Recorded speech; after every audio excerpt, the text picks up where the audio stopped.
Hey, Dreckie here, and today I'm reviewing the Vantrue N2. Vantrue sent me this camera to review, so I'm going to give you my thoughts on it and share some video samples to help you make an informed decision.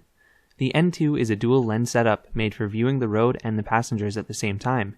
If you're looking for the type of camera to view in front of and behind the car, you will either need two separate cams or a unit that has a secondary camera on a wire and hangs from the rear window.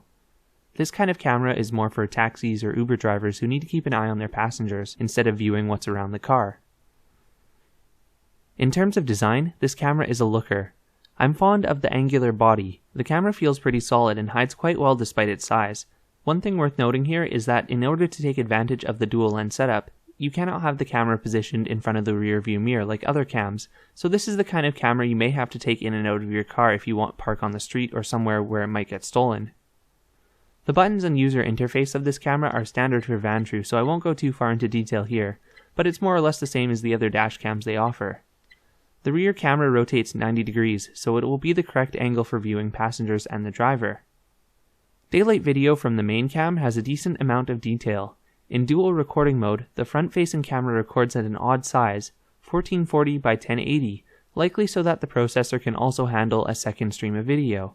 The difference between this resolution and full HD isn't immediately visible unless you put them side by side, where the higher resolution has a slight edge for reading license plates. The real difference between the two modes comes into play is in its compression. In dual camera mode, the video produced by the front camera is a far lower bitrate than in single camera mode, and that occasionally results in things getting blocky and details being lost. As you can see when I round this corner, a lot of details are lost in the leaves, and that happens fairly regularly. In single camera mode, this isn't an issue though. This camera has very good color and lots of detail when the compression is not an issue. Street signs and license plates are generally readable, and I can make out the faces of the people I drive past. Exposure is good in almost every daytime scene as well. Take a look at this scene for example. I'm driving in the snow with the sun head on and it is reflected off a wet road. This is one of the hardest scenes for a camera like this to film, and the N2 does it superbly. Detail is maintained on the side of the roads, and the license plates of oncoming cars were still readable. Night video from the front camera is brighter than most cams I've tested. I was surprised by how bright it is because it actually looks very visually close to what I see. Take for example this scene driving down the highway with only my headlights on. Most cameras I've used before are unable to illuminate this much. In the city, nighttime video is quite good too, apart from the occasional bumper being blown out. Street signs are readable and details are visible on the sides of the roads. Please ignore the streaks coming off of the lights. That's a reflection from my windshield and not a result of the camera. So let's take a look at the rear cam now. So one thing I wanted to mention about the rear-facing camera is that it's really only for viewing the passengers and the driver. It's not for viewing the surroundings. As you can see in bright daylight like this, we don't really see anything around the car, and that's because there's a limited exposure range to any camera, so it can only expose for the inside of the car or the outside of the car, not both.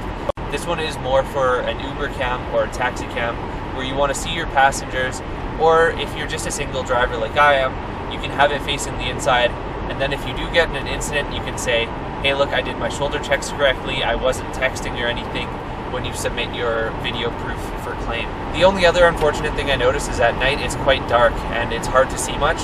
The reason being is that there's no infrared LEDs to illuminate the inside of the car. So if you want to see the inside of the car at night with a rear-facing camera, you're really going to have an external light or an IR LED. I talked to Vantrue about this and they said that they are coming out with a newer version that does have the IR LEDs. So once that happens, I recommend going for that version over this one if you really do need the inside-facing camera at night. That being said, for most purposes, you'd be able to at least see that you're not texting at night if you do get in an incident, because you'd be able to see the glow of the screen or the brightness from the screen, but you won't really be able to see much else. The audio that you just heard from the rear camera was a typical sample of audio while driving at highway speed. As you can hear, it's quite clear and loud, and despite engine and road noise, it picks up both drivers and any passengers, which is pretty good for my opinion. In terms of other bits and pieces, this camera does have a parking mode, which is activated by one button press, but in order to take advantage of that, the camera does have to be hardwired into the car, or you'd have to use a USB battery pack. In conclusion, this camera is made to serve a specialized purpose for taxi and Uber drivers, but it does have function for regular drivers as well. In my opinion, if Vantrue were to place the IR LEDs facing inside, this camera would be a real winner. Despite some video compression, the quality is above average in all lighting conditions. It is worth noting that if you live in a place that regularly goes below freezing though, you will have to take this camera inside when you're not driving. Thanks for watching. If you have any comments, please leave them below and I'd be glad to answer. Visit DrekiTech.com for more.